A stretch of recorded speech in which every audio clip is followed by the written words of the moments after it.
संभाजीनगरच्या धुळे सोलापूर राष्ट्रीय महामार्गावरील बेकायदा कला केंद्रातील छमछम कायमची बंद करा अशी मागणी सरपंच उपसरपंचांसह नागरिकांनी केली आहे। कला केंद्र बंद न झाल्यास जलसमाधी आंदोलनाचा इशारा दिला आहे। पुण्याच्या नारायण गावातील मुक्ताबाई मातेचा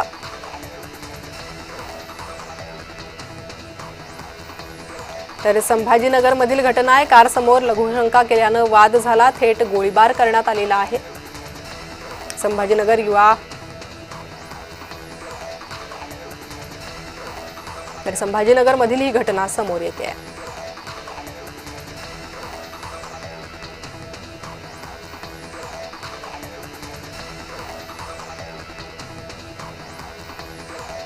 कार समोर लघुशंका केल्याने वाद झाला, थेट गोळीबार करण्यात आलेला आहे।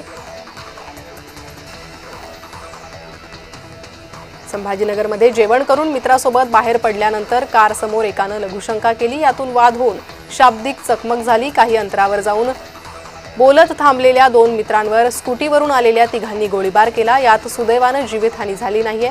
गुन्हा दाखल करण्यात आला आहे।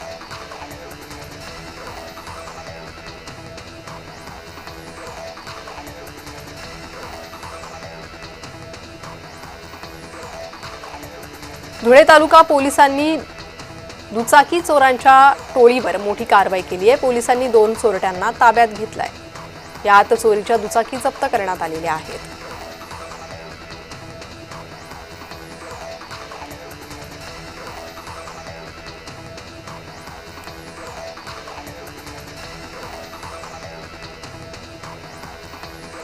शिंगणापूर देवस्थानावर प्रशासकाची नियुक्ती करण्यात आलेली आहे। अनियमिततेसंदर्भात ठपका ठेवण्यात आला होता शिंगणापूर देवस्थानावर, त्यामुळे प्रशासकाची नियुक्ती झाली आहे। प्रशासक म्हणून अहिल्यानगरचे जिल्हाधिकारी यांची नियुक्ती करण्यात आलेली आहे। नवीन विश्वस्त मंडळ येईपर्यंत प्रशासक म्हणून जिल्हाधिकारी काय बघणार, काय काम करणार आहेत, तर देवस्थानच्या विश्वस्त मंडळाकडून अनियमितता, आर्थिक गैरव्यवहार, ॲप घोटाळा झाल्याचं शासनाच्या निदर्शनास आलं होतं।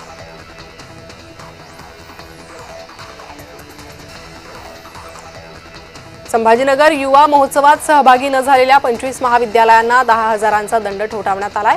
नोंदणी केली आहे परंतु सहभागच घेतला नाही अशा महाविद्यालयांवर विद्यापीठाकडून कारवाई होणार आहे।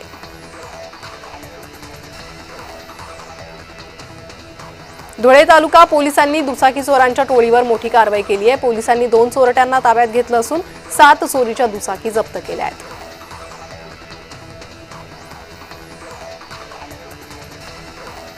संभाजीनगरमधील वेरूळ येथे चोरट्यांकडून स्टेट बँक ऑफ इंडियाचं एटीएम फोडण्यात आलंय। 16,77,000 रुपये लंपास करत 4 जणांच्या टोळीला संभाजीनगर ग्रामीण पोलिसांनी याबाबत जेरबंद केलंय। स्थानिक गुन्हे शाखेच्या विशेष पथकानं आरोपींना अटक केली आहे। चौघांकडून 4,14,900 रुपयांसह इतर साधनं जप्त करण्यात आली आहेत। 3.5 शक्तिपीठांपैकी एक असलेल्या माहूरगडाच्या रेणुका मातेचं उपपीठ असलेल्या जुन्नर तालुक्यातील निमदरीत भाविकांनी गर्दी केली आहे। हे राज्यातील एकमेव तीर्थक्षेत्र आहे जिथे पुत्र परशुराम आणि माता रेणुका यांचा एकत्रित वास आहे।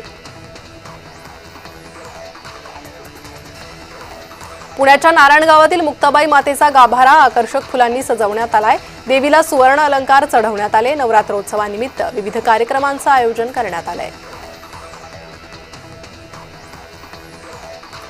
चांदवडच्या रेणुका माता मंदिरात भाविकांची मोठ्या प्रमाणावर गर्दी पाहायला मिळते। सोमवारी सायंकाळच्या आरतीचा मान चांदवडचे न्यायमूर्ती छलानी आणि न्यायमूर्ती शृंगारे यांना मिळाला।